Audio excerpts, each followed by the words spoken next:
Today we are going to start.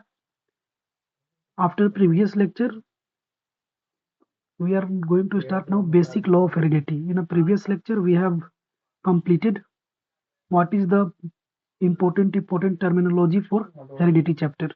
So now let's start basic laws of heredity. यानी laws जो है basic laws of heredity क्या है, heredity का कुछ नियम है, ये नियम क्या है। तो सबसे पहले एक साइंटिस्ट थे जिनका नाम था ग्रेगोर मेंडल।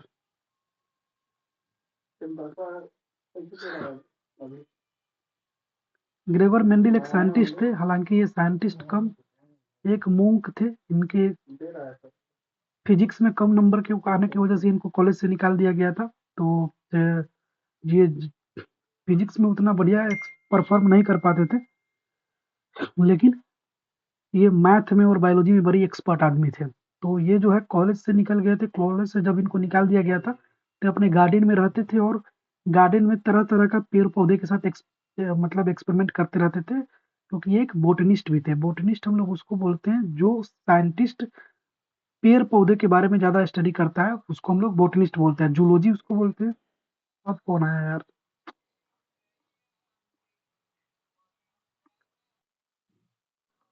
अरे तुम सब टाइम से आया करो, नहीं तो मुंह फुला देंगे मार के गधा सब। बीच बीच में एक एक करके आता है सब, बोका सब। क्लास के रिदम खराब हो जाता है। टाइम से आया करो। कल से कोई भी लड़का 9:35 से लेट किया ना तो आना क्लास में मार के ठीक कर देंगे तुम सबको गधा।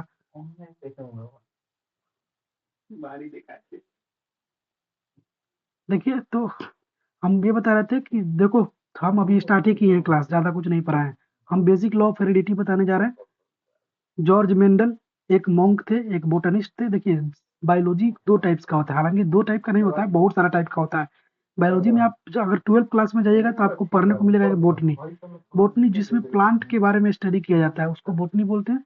फिर एक होता है जूलॉजी। जूलॉजी जिसमें आदमी एनिमल के बारे में स्टडी करता है डीपली। अब जूलॉजी के भी कई पार्ट होते हैं, तो ये सब चीज हमें नहीं पढ़ना है, ब्रांच वगैरह नहीं पढ़ना है। तो ये एक बोटनिस्ट थे। तो कॉलेज से निकाल दिए जाने के बाद ये अपने गार्डन में रहते थे, क्योंकि एक मोंक थे। मोंक का मतलब होता है साधु, जिसको दुनिया से कोई मतलब नहीं रहता है। तो पेड़ पौधे पे तरह तरह पे का एक्सपेरिमेंट करते रहते थे। तो इन्होंने एक्सपेरिमेंट के लिए चुना पी प्लांट। अब आप में से बहुत सारे क्वेश्चन पूछेंगे कि ये पी प्लांट ही क्यों चुना, पी का ही एक्सपेरिमेंट उन्होंने क्यों। हाँ बताइए।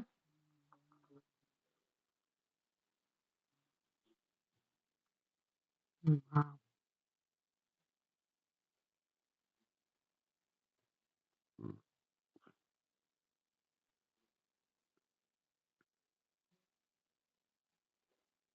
बहुत बढ़िया बहुत बढ़िया। हाँ हाँ, तुम तो चतुर आदमी है।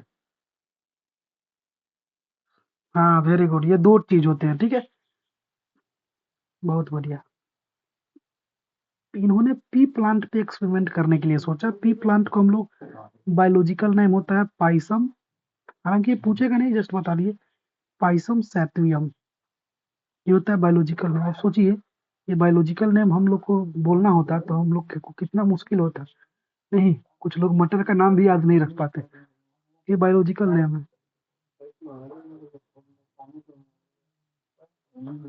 ठीक है। अब पी प्लांट को उन्होंने चूज किया क्योंकि पी प्लांट में वैरायटी बहुत ज्यादा होते हैं, जैसे कि मुफ्ता बताया, मुफ्ता बहुत ज्यादा सही बताया। और वो जो मयंक बताया वो भी सही बताया, क्योंकि इसमें वेरिएंट बहुत ज्यादा होते हैं। इसमें वेरिएंट अलग अलग होते हैं। वेरिएंट होते हैं, येलो सीड भी होते हैं। इसमें येलो सीड का मतलब येलो मटर होता है, साथ ही साथ ग्रीन सीड भी होते हैं इसका। फिर दूसरा वेरिएंट इसका और हो सकता है कि ये राउंड सीड होंगे। राउंड सीड का मतलब गोल गोल भी होते हैं, साथ ही साथ रिंकल, रिंकल मतलब अचका पचका हुआ, हल्का फुल्का पचका हुआ, रिंकल सीड भी होते हैं। देखिए अभी चार वेरिएंट दिख गया। फिर इसके पोड जो होते हैं, पोड का मतलब होता है छिलका। पोड का मतलब होता है छिलका, छिलका समझ। हाँ छिलका। इसके पोड भी अलग अलग होते हैं, कुछ के पोड येलो पोड हो जाएंगे, कुछ के येलो पोड होते हैं, कुछ के ग्रीन पोड होते हैं, मतलब छिलके। कुछ के फ्लैट पोड होते हैं, मतलब बिल्कुल चपका हुआ। कुछ का राउंड पोड होते हैं, गोल बिल्कुल सुंदर सा। साथ ही साथ इसके जो अगर फ्लावर की बात करें तो इसका फ्लावर भी अलग अलग होता है। कोई पर्पल फ्लावर होता है, पर्पल कलर समझते हो आप लोग? पर्पल, इसका कुछ, हाँ पर्पल फ्लावर, हाँ बैगनी। फिर कुछ का व्हाइट फ्लावर भी होता है। फिर इसका अगर स्टेम की बात करें तो स्टेम में, स्टेम मतलब तना, तो कुछ का तना शॉर्ट स्टेम होता है, कुछ कुछ का टॉल स्टेम होता है, टॉल यानी लॉन्ग स्टेम। तो इसमें देख रहे हैं कितना सारा वेरिएंट दिख गया। तो इसमें वेरिएंट बहुत ज्यादा होते हैं। आप मटर खरीदते होंगे, मटर अभी मटर का सीजन भी है, आपको देखने को मिल जाएगा। बड़ा छेमी होता है, छोटा छेमी होता है, अलग अलग वैरायटी की छेमी होता है। और साथ ही साथ ये पहला रीजन है कि इसमें वेरिएंट ज्यादा होता है। और दूसरा रीजन इसका क्या है? दूसरा रीजन ये है कि ये बहुत ज्यादा फास्ट ग्रो करता है। ये जो पी प्लांट है, इट ग्रोज वेरी फास्ट, ये बहुत जल्दी फास्ट ग्रो करता है, इट ग्रोज वेरी फास्ट। तो इसमें एक्सपेरिमेंट करने के लिए हमें टाइम नहीं लगाना पड़ेगा। जितना दिन हम वेट कर रहे हैं, तुरंत तुरंत बढ़ता है। तो इन सभी पे ना उन्होंने एक्सपेरिमेंट किया, और इन सभी पे एक्सपेरिमेंट करने के बाद उन्होंने दो लॉ दिया। एक लॉ दिया लॉ ऑफ सेग्रीगेशन, एक लॉ दिया लॉ ऑफ इंडिपेंडेंट असॉर्टमेंट। ठीक है, तो हम लोग लॉ ऑफ सेग्रीगेशन क्या होता है वो भी पढ़ेंगे, लॉ ऑफ इंडिपेंडेंट असॉर्टमेंट क्या होता है यही ये भी पढ़ेंगे। बस यही दो टॉपिक पढ़ना है इस चैप्टर में, बाकी आपका सिलेबस से रिलेटेड है। तो चलिए हम लोग, यहाँ पे किसी को बात समझ में आ गया? अगर आपसे क्वेश्चन में पूछा कि why scientist chosen pea plant to experiment for heredity, तो you have to explain this reason. इतना इतना सारा चीज बता दीजिएगा, ठीक है? जो बोर्ड पे लिखे इस तरीके से शॉर्ट में भी आप चाहे तो लिख सकते हैं। आपका number is not going to deducted. आप स्क्रीनशॉट ले लीजिए, या फिर आप लोग अगर नोट्स बनाना चाहते हैं तो जल्दी जल्दी में बना लीजिए नोट्स, ताकि सही रहेगा। नोट्स ही बनाइए ताकि याद रहेगा। तुम सब लिखता नहीं है घर पे, लिखो नोट्स बनाओ, 2 मिनट का टाइम देते हैं, बनाओ जल्दी जल्दी नोट्स बनाओ।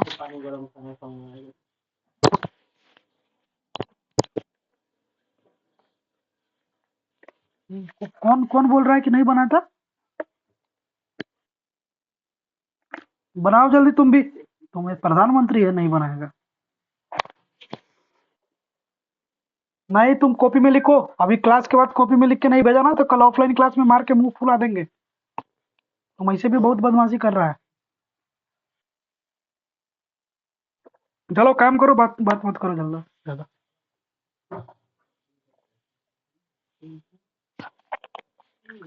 Do it fast. ईशानी तुम भी लिखो, और समर सब कोई भेजेगा लिखने के बाद।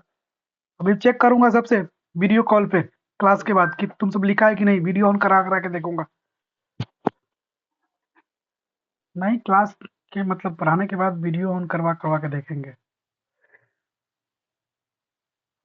तुम बहुत मीनिंग निकालती है।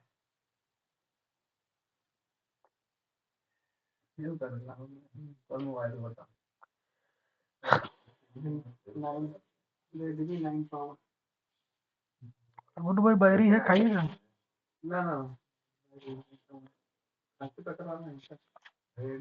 ऐसा थोड़ी है कि खांसी पकड़ ले। खा लेते हैं, अभी अभी खाने का कोई समय है? कुछ खाने ही है। कौन कौन खाओ? ये सीजन कौन हो?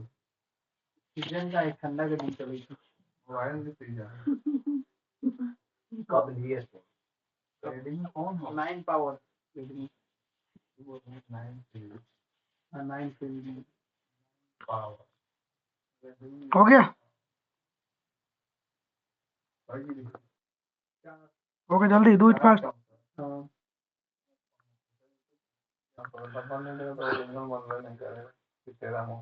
आगे देखते हैं। हम पढ़ने जा रहे हैं कि आफ्टर एक्सपेरिमेंट,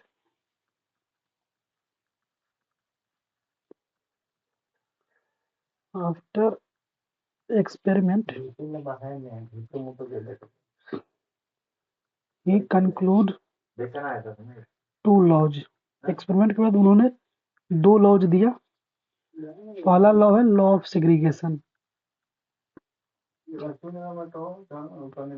सेग्रीगेशन, सेग्रीगेशन का मतलब होता है एक से हटकर होना। जैसे कि सेग्रीगेशन का मतलब टूट जाना, बिखर जाना, हट जाना, अपने वेरिएंट हो चेंज हो जाना, यानी वेरिएशन हो जाना।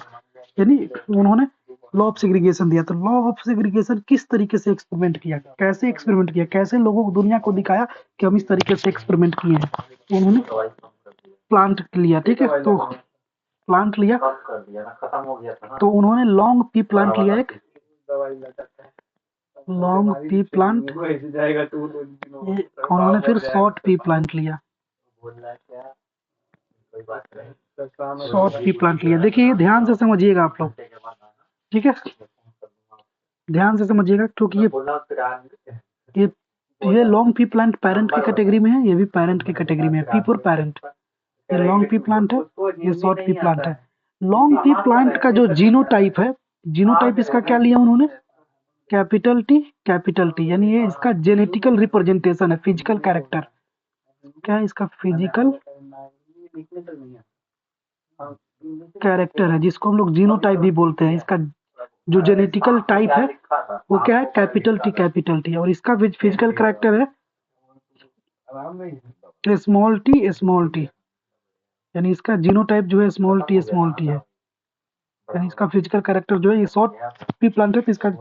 इसका उन्होंने रिप्रेजेंटेशन किया, हालांकि ये एक्चुअल नहीं है, रिप्रेजेंट करके उन्होंने दिखाया जीनो टाइप मान के चलो, क्योंकि पेड़ पौधा में टी है, स्मॉल टी कैपिटल कहाँ से, समझाने के लिए उन्होंने किया। अब इन दोनों में क्रॉस फर्टिलाइजेशन कराया, क्या कराया, क्रॉस फर्टिलाइजेशन। याद है आपको, रिप्रोडक्शन में पढ़े थे एक क्रॉस फर्टिलाइजेशन, एक होता है कौन सा, सेल्फ, एक क्रॉस पोलिनेशन, एक सेल्फ पोलिनेशन, याद है? आप रिप्रोडक्शन चैप्टर में पढ़े थे क्रॉस पोलिनेशन, सेल्फ पोलिनेशन। किसी को पता है तो बताओ मुझे जल्दी।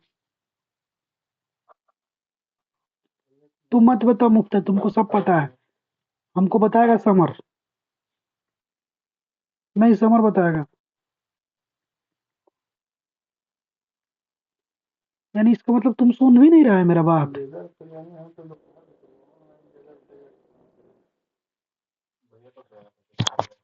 तो मैं पूछ रहा हूँ कि क्रॉस पोलिनेशन और सेल्फ पोलिनेशन क्या होता है।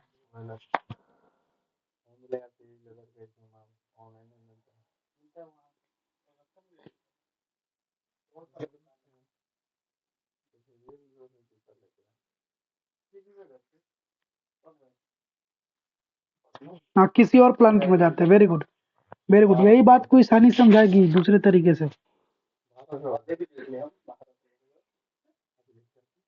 आपको जैसे आता है वैसे बताओ ना, भोजपुरी में बता सकती है।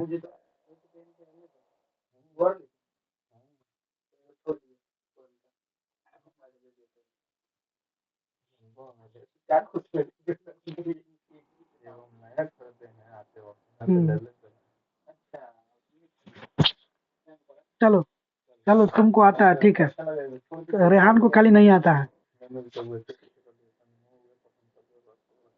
ठीक है। इधर अरे तुम चुपचाप रहो, हम कराएंगे कब, हमें जब कराना। ठीक है, तुमको अब देखिए, ये देखिए यहाँ पे क्रॉस पोलिनेशन हो रहा है। ये एक लॉन्ग पी प्लांट है, एक शॉर्ट पी प्लांट है। अब दो अलग अलग है, तो क्रॉस फर्टिलाइजेशन होगा। तो जब क्रॉस फर्टिलाइजेशन होगा ना, तो उन्होंने क्या देखा कि क्रॉस फर्टिलाइजेशन के बाद जब इसका मतलब इससे प्लांट का जो सीड हुआ, उस सीड से जो प्रोडक्ट बनता है, मतलब इससे इससे जो मतलब नेक्स्ट जनरेशन आता है, वो नेक्स्ट जनरेशन उनको देखते हैं तो उनको क्या आता है, उनको वो देखते हैं तो एक आता है कैपिटल टी, एक स्मॉल टी, एक कैपिटल टी, एक स्मॉल टी, एक कैपिटल टी, एक स्मॉल टी, एक कैपिटल टी, एक स्मॉल टी। इसका मतलब कि कैपिटल टी सब में है, और यहाँ पे जो कैपिटल टी, ये इसको हम लोग बोलेंगे फर्स्ट जनरेशन।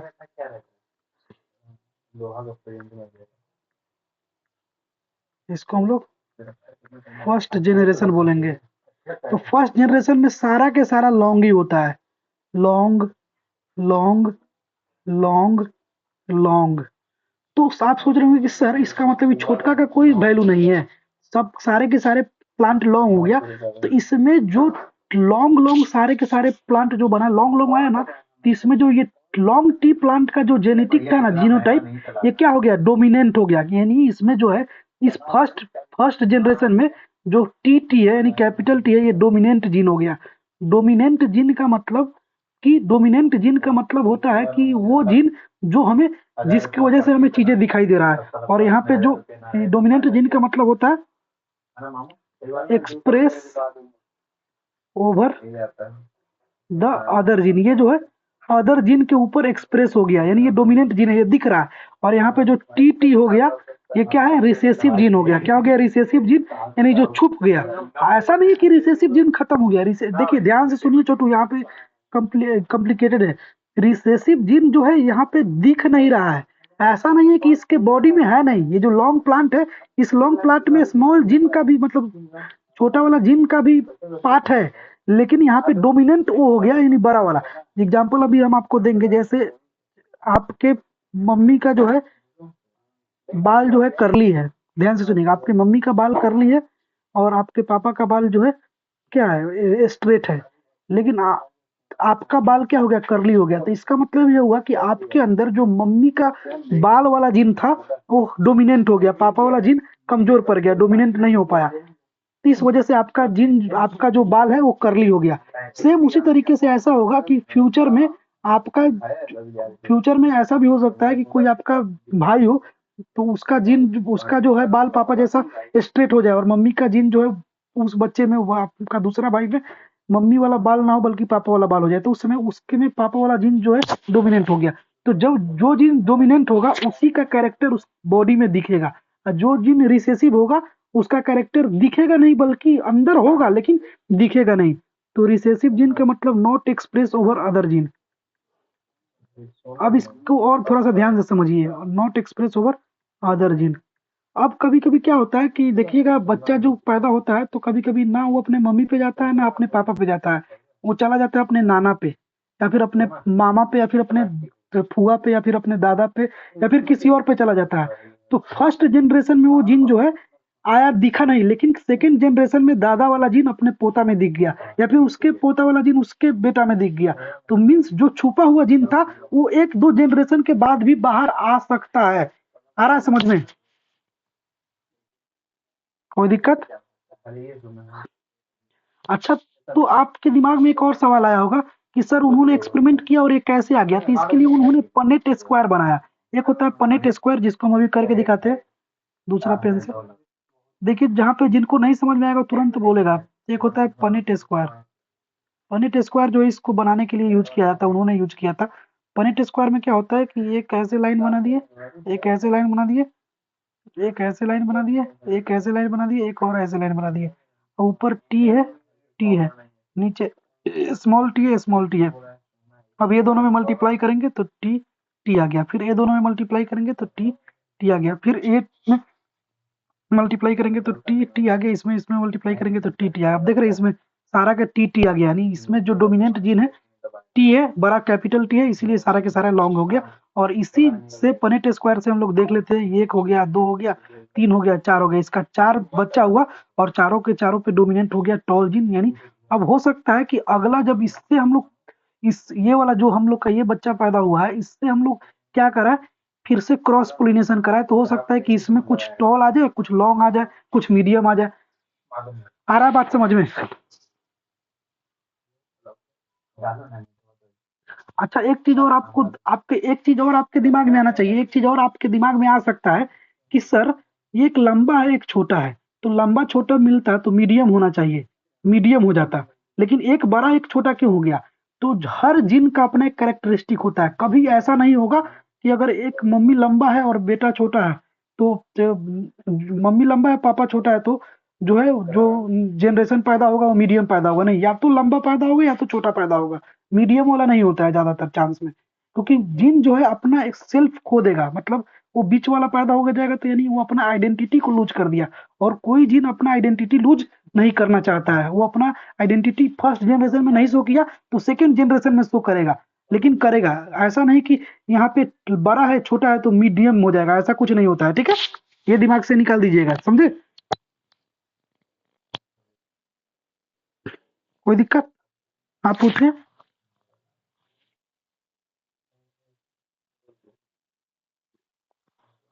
चलो जल्दी से छापो सब कोई।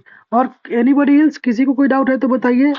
तो समर, मयंक, ईशानी, रेहान, मुफ्ता, हमजा। हमजा है क्लास में, भाग गया?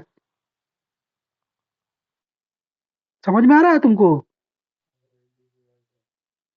तुम बोलता बोलता कुछ नहीं है रे। समझ समझ में आ रहा है ना? हाँ पूरा आ रहा है तो फिर अच्छी बात है।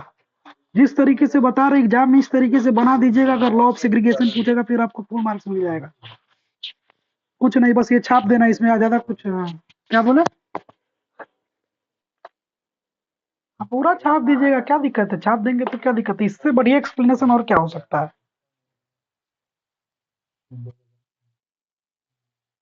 हम्म। वो तो मेरा हाथ का छाप आपके गाल पे भी पड़ सकता है बिना देखे।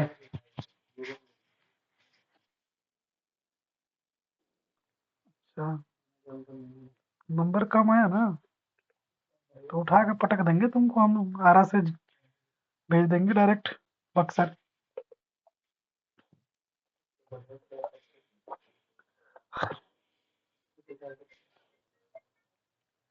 चलो लिख लिए सब लोग? चलो लिखो, जल्दी लिखो, तुम सब देर मत करो। चलिए, वेरी गुड।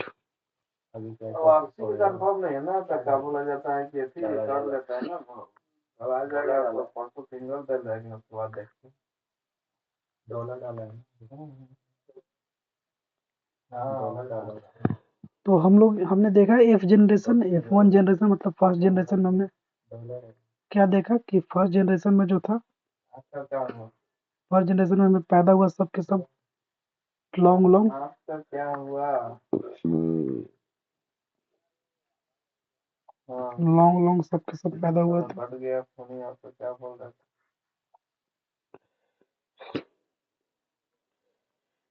यानी इसमें capital T small T, capital T small T, capital T small T, capital T small T.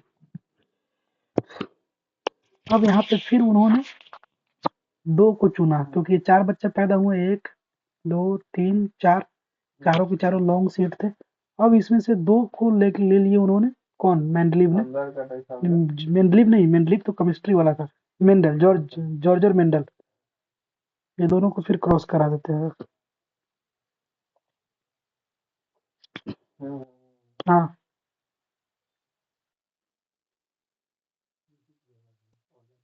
Very good. Cross फर्ट, हाँ बनेगा। जैसे ही क्रॉस फर्टिलाइजेशन कराते हैं तो क्या देखते हैं, ये जो जनरेशन आएगा इस जनरेशन में उन्होंने देखा कि एक लॉन्ग आया,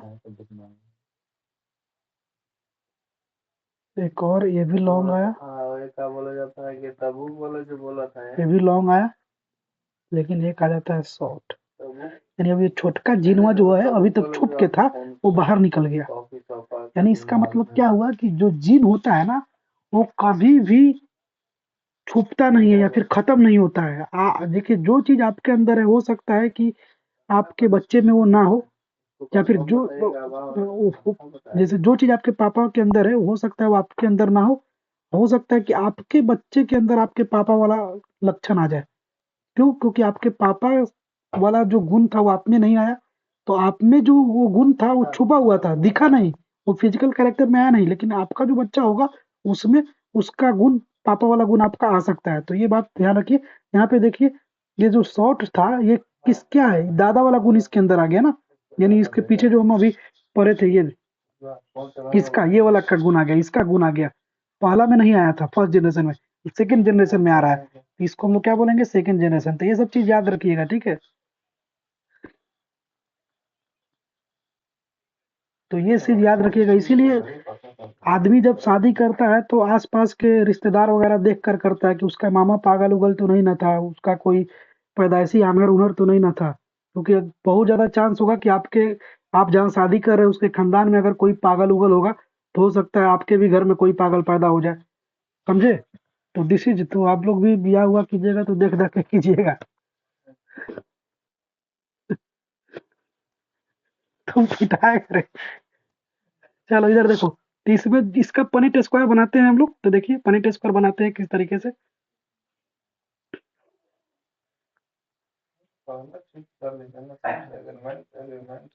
देखिए इसमें एक कैपिटल टी है, देखिए एक कैपिटल टी है, एक स्मॉल टी है, एक यहाँ पे कैपिटल टी है, एक स्मॉल टी है, तो ये दोनों टी टी मिलेगा तो कैपिटल टी यानी लॉन्ग। यहाँ तो दोनों कैपिटल, ये तो 100% है कि लॉन्ग आएगा, तो एक टी यहाँ पे आ गया। फिर यहाँ पे देखिए कैपिटल टी स्मॉल टी, तो ये एक कैपिटल टी एक स्मॉल टी है, तो कैपिटल टी डोमिनेंट है, तो डोमिनेंट ही रहेगा। फिर दूसरा क्रॉस कराएंगे इससे इसमें, तो यहाँ पे कैपिटल टी स्मॉल टी, यानी यहाँ पे कैपिटल टी स्मॉल टी, यानी ये भी लॉन्ग है क्योंकि कैपिटल टी डोमिनेंट है। फिर ये टी और स्मॉल टी, यानी यहाँ पे दोनों के दोनों स्मॉल आ गया, तो इसमें डोमिनेंट भी स्मॉल ही रहेगा। तो एक शॉर्ट हो गया ना। तो उन्होंने इसको सेकेंड जनरेशन में उन्होंने क्या देखा, सेकेंड जनरेशन में उन्होंने देखा कि 3:1 में, ये 3 है और ये 1 हो गया, तो 3:1 में क्या हुआ, जनरेशन में चेंज आ गया, जनरेशन में वेरिएशन आ गया समझ में, कोई दिक्कत। इस तरीके से आप आगे भी बनाकर देखिएगा, 2 में क्रॉस कराइएगा तो फिर चेंजिंग आते रहेगा। तो इसको हम लोग लॉ ऑफ सेग्रीगेशन बोलते हैं, कि लॉ ऑफ सेग्रीगेशन का मतलब कि आगे चल के वेरिएशन होगा ही होगा। जो चीज आप में अभी नहीं दिख रहा है, हो सकता है नेक्स्ट जनरेशन में दिखे, हो सकता है नेक्स्ट जनरेशन में दिखे। तो बहुत ज्यादा चांसेस रहता है कि अगर किसी के खानदान में, जैसे आप लड़की वाला का शादी की, तो अगर उस लड़की का मामा या पापा, मामा मम्मी के खानदान का या पापा के खानदान का अगर कोई भाई आनार होगा, पागल होगा, बचपन से ही लंगर होगा, या फिर बचपन से उसको कोई बहुत बड़ा बीमारी होगा, तो सारे बीमारी आपके भी बच्चे में आने के चांस हो सकते हैं, क्योंकि जनरेशन में, आपके जनरेशन में नहीं दिखा तो हो सकता है अगले जनरेशन में दिखे। तो इसीलिए कभी भी रिश्ता कहीं भी कीजिए तो देख दाख के कीजिए, उसके पूरे मम्मी वाला खानदान, पापा वाला खानदान पता कर लीजिए, उसके भाई भाई तो पागल नहीं था, गूंगा बहरा तो नहीं था बचपन से। अरे तुम रेहान, ब्लॉक कर दूंगा यहाँ से तुमको।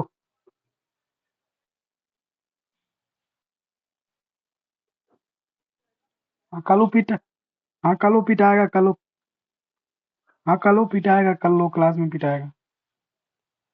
ये हो गया आप लोग का लॉ ऑफ सेग्रीगेशन, समझ में आ गया।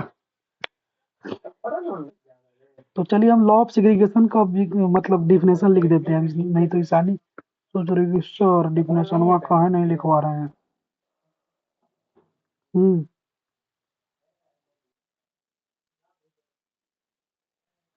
ओके हम देख लेंगे, वो तो डिलीट डिलीट नहीं होगा। अरे वो डिलीट नहीं होता है, हम देख लेंगे। देखिए लॉ ऑफ सेग्रीगेशन को ना mono hybrid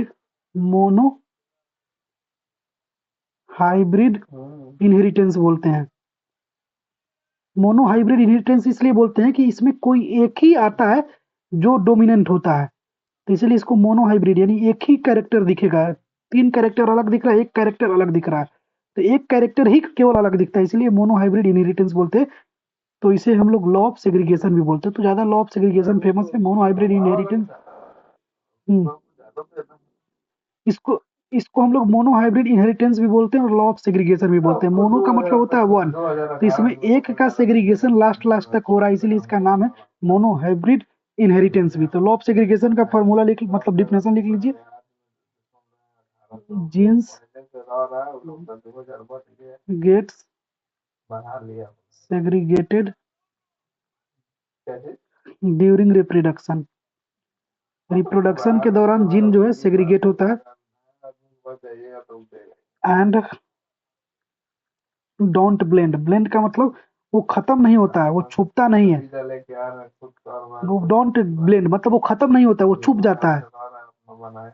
they can council, council का मतलब होता है छुप जाना, कॉन्सील, जिसका हिंदी नहीं मालूम होता है मालूम लिख लेना, इसका मतलब होता है छिप जाना, वो छिप जाता है। ब्लेंड मतलब खत्म नहीं होना, ब्लेंड मतलब खत्म होना, तो डोंट ब्लेंड मतलब वो खत्म नहीं होता है, छिप जाता है, council. But don't get lost, ये लॉस्ट भी नहीं होता है। एंड कैन एक्सप्रेस, हाँ them self in future generation, future generation या फिर फर्दर जनरेशन, यानी ये फर्दर जनरेशन में एक्सप्रेस कर सकता है। तो ये बात ध्यान में रखिएगा।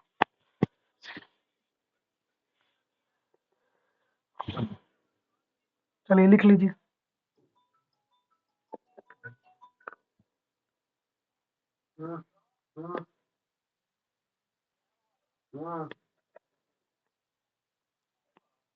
मैं लेके आओ ना वो काट हम्म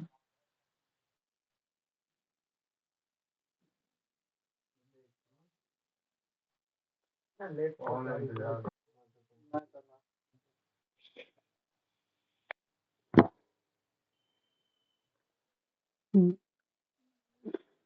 ये काम वो ताला में तो कोनो जानने वाला काम नहीं करता है, काम करता तो बीजे हमारा तब करने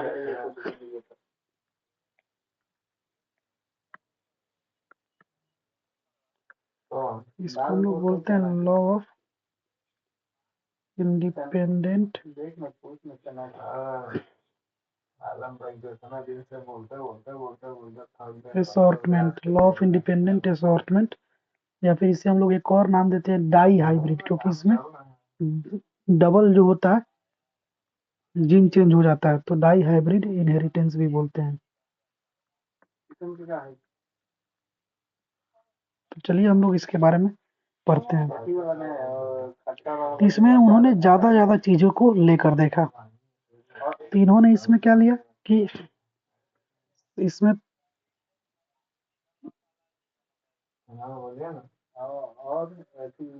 पेरेंट में इन्होंने क्या लिया, एक राउंड एंड येलो सीड ले लिए इन्होंने 4 चीज अलग अलग चीजों पे क्रॉस कराते हैं। राउंड सीड है और येलो सीड है, साथ ही साथ हाँ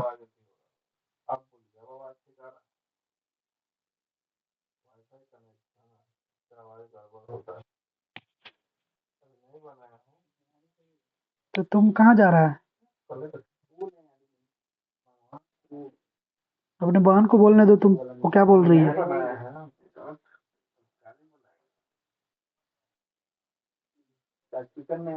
हाँ छोटी बोलिए, हाँ छोटी।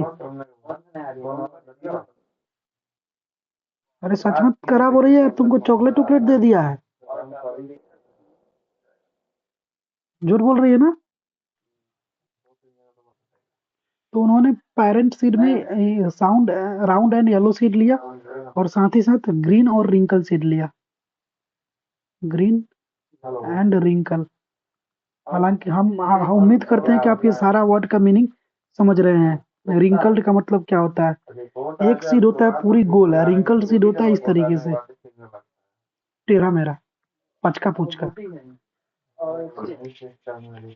तो इसका जीनोटाइप क्या था? जीनोटाइप क्या था? जीनोटाइप था राउंड का जीनोटाइप है capital R capital R. Yellow seed का जीनोटाइप क्या है? Capital Y capital Y. Same उसी तरीके से इधर ग्रीन का जो जीनोटाइप है वो आर है, आर है।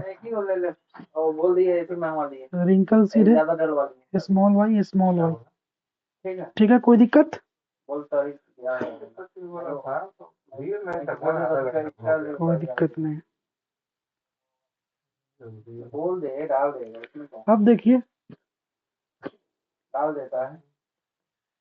ये दोनों में हम लोग क्रॉस कराएंगे, तो क्रॉस कराएंगे तो एक आर और एक वाई आएगा, एक कैपिटल आर एक कैपिटल वाई आएगा, और इसमें स्मॉल आर स्मॉल वाई आएगा, इसमें भी स्मॉल आर स्मॉल वाई आएगा। ठीक है, अब इन अभी अभी हम मिक्स कर दिए दोनों को। मिक्स करने के बाद अब हम दोनों में क्रॉस फर्टिलाइजेशन करा रहे हैं।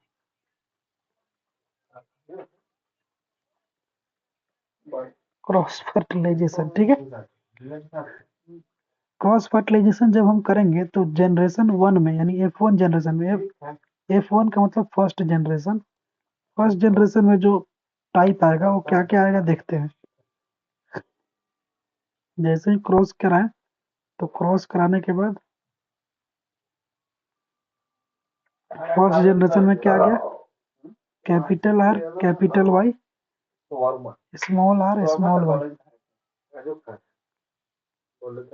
Capital R capital Y R Y. इसमें capital R capital Y R Y small R, capital R Y small R small Y. तो देखिए कैपिटल आर कैपिटल वाई का मतलब हो गया राउंड ऑन येलो, ये जो है क्या है, राउंड एंड येलो, यानी इसमें ये वाला बड़ा वाला जीन क्या कर गया, डोमिनेंट कर गया। तो बड़ा वाला जीन डोमिनेंट कर गया तो राउंड एंड येलो आ गया, इसमें भी बड़ा वाला जीन डोमिनेट कर गया तो round and yellow, round yellow, round yellow, round yellow, round yellow. अब देखिए इसमें जो डोमिनेंट जीन था कौन था, राउंड एंड येलो हो गया, यानी इसका जो जीनोटाइप जो आर आर था वाई वाई था। तो इसमें देखिए, हालांकि अब देखिए इस ग्रीन के साथ फर्टिलाइज हुआ तो इसमें ग्रीन वाला है लेकिन वो दिख नहीं रहा है। क्या नहीं हो रहा है, हेलो, अरे तुम सब है क्लास में, समझ समझ में नहीं आ रहा है क्या, आ रहा है पूछो।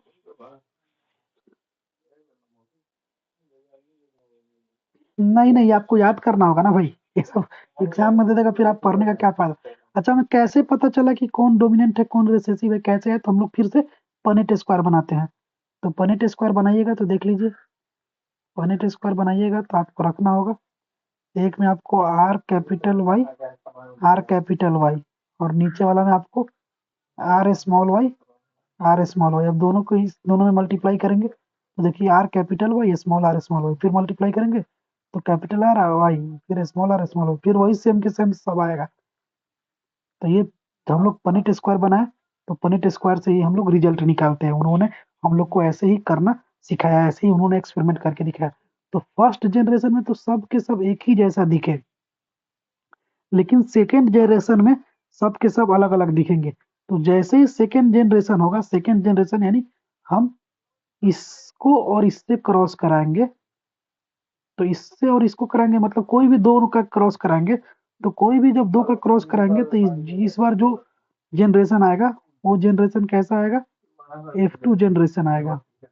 और F2 जनरेशन में आपको क्या क्या आएगा, F2 जनरेशन जब आप कीजिएगा, आपको करने की जरूरत नहीं, बस आपको समझाने के लिए बता दे रहा हूँ, आप कीजिएगा तो ऐसा आएगा, अभी बुक में भी किया होगा, आप देख सकते हैं। तो जब सेकेंड जनरेशन देखिएगा ना, सेकेंड जनरेशन में आपका क्या आएगा, राउंड एंड येलो सीड भी आएगा। तो राउंड एंड येलो सीड का संख्या होगा 9, फिर साथ ही साथ green, green and wrinkled, green and wrinkled seed जो होगा 1 होगा। फिर उसके बाद राउंड एंड ग्रीन सीड जो होगा 3 आएगा, और येलो एंड रिंकल जो आएगा वो 3 आएगा। तो इसका मतलब कि सेकेंड जनरेशन में चारों तरीके का सीड जो है आ जाएगा, भले कम ज्यादा है लेकिन अपना जो फर्स्ट जनरेशन में वो छुप गया था सेकेंड जनरेशन में आ जाएगा। 9 राउंड एंड येलो हो जाएगा, एक ग्रीन एंड रिंकल हो जाएगा, एक राउंड एंड ग्रीन हो जाएगा, सॉरी 3 राउंड एंड ग्रीन आ जाएगा, और 3 येलो एंड रिंकल सीड आ जाएगा। कोई दिक्कत, हालांकि इसका भी पनीर स्क्वायर बना सकते हैं लेकिन वो बहुत बड़ा बन जाएगा, तो उसका बनाने का कोई फायदा नहीं है। बस आपको रिजल्ट मालूम होना चाहिए कि रिजल्ट याद रखिएगा, रिजल्ट जरूर याद रखिएगा कि ऐसा ऐसा रिजल्ट आएगा। नहीं, इसका रेशियो क्या होगा, सेकेंड जनरेशन का जो रेशियो होगा 9:3:3:1। कोई दिक्कत, दिक्कत है, किसको दिक्कत है भाई,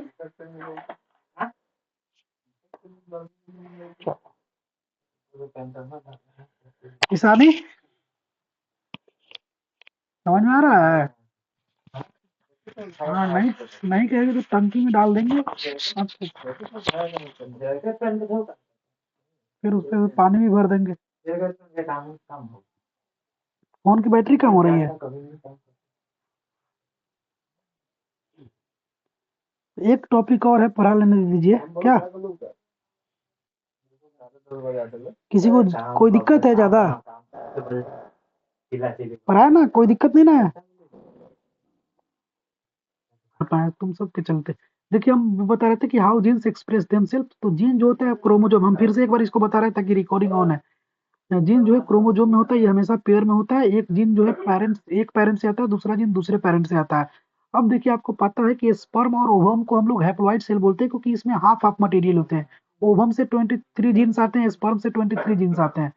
अब 23 जीन्स मिलके क्या बनाते हैं, 23 पेयर्स बनाते हैं, और यही पेयर जो है हम लोग के बॉडी में पाया जाता है। तो ये 23 जीन्स लड़कियों से है, 23 जीन्स मेल से बॉडी से है। तो ये दोनों मिलता है तो जाइगोट बनता है, और जाइगोट को हम लोग डिप्लॉइड सेल बोलते हैं, क्योंकि ये कंप्लीट सेट ऑफ क्रोमोसोम्स होता है, और ये जाइगोट में 46 क्रोमोसोम्स होता है, और यही जाइगोट आगे बढ़ चल के फीटस बनता है, और फीटस के बाद बेबी बनता है, बेबी के बाद आदमी बनता है, आदमी के बाद फिर खेलता कूदता है, फिर 10th में जाता है, फिर यही चीज पढ़ता है, फिर वो बच्चा पैदा करेगा, फिर उसको ये पढ़ना पड़ेगा, कंप्लीट साइकिल चलते रहता है।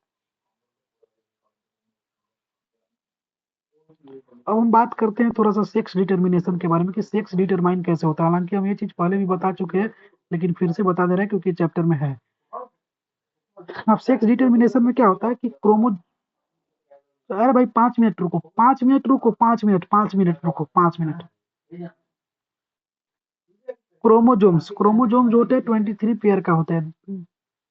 पीछे वाला तुमसे उतारा नहीं, इसीलिए हल्ला कर रहा है। मैं इस उतारने के लिए टाइम दे दूंगा, पहले पढ़ा लेने दो। 23 पेयर, और ये 46 टोटल। तो 23 पेयर्स होते हैं, और जिसमें से 46, अगर इसको पेयर का मतलब होता है एक में 2 से मल्टीप्लाई कर दीजिए तो पेयर कहलाएगा। अब इस 23 पेयर्स में 22 जो होते हैं, 22 पेयर्स को हम लोग 22 पेयर्स को 22 पेयर्स को हम लोग क्या बोलते हैं? ऑटोजोम्स बोलते हैं, ऑटोजोम्स बोलते हैं। और 1 पेयर को हम लोग बोलते हैं सेक्स क्रोमोजोम, ये सेक्स क्रोमोजोम्स बोलते हैं। और ये 1 पेयर जो है, अगर फीमेल बॉडी में है तो एक्स एक्स से डिनोट किया जाता है, एक्स एक्स दोनों सेम रहेगा फीमेल बॉडी में। लेकिन अगर ये 1 पेयर जो है मेल बॉडी में है, तो मेल बॉडी में एक्स रहेगा, एक वाई रहेगा। अब स्पर्मेटोजेनेसिस होता है, स्पर्मेटोजेनेसिस क्या होता है? स्पर्मेटोजेनेसिस एक तरीका हो, मतलब एक स्पर्मेटोजेनेसिस का मतलब होता है स्पर्म फॉर्मेशन।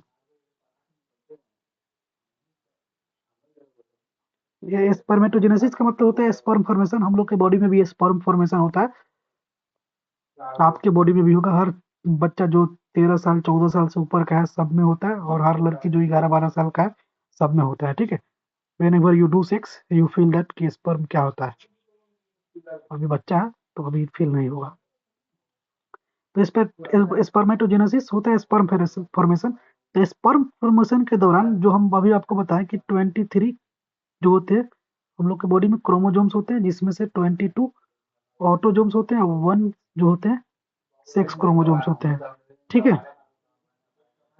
तो 1 सेक्स क्रोमोजोम्स होते हैं। तो अगर बाय द वे ये ओवम है,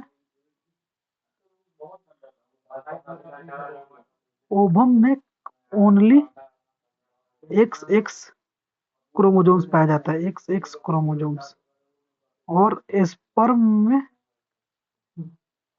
एक्स एंड वाई दोनों पाया जाता है, ठीक है। तो अगर मान लीजिए ये ओवम है और ये स्पर्म आकर इसमें मिल रहा है, तो ये ओवम में पहले से एक्स क्रोमोजोम्स है, तो क्योंकि ओवम से एक ही आएगा ना कोई, तो आपको पता है इसमें से तो ओवम से दोनों एक्स ही होता है, तो दोनों में से एक एक मेल से जाएगा, एक फीमेल से जाएगा। तो ये ओवम जो है ये क्या है?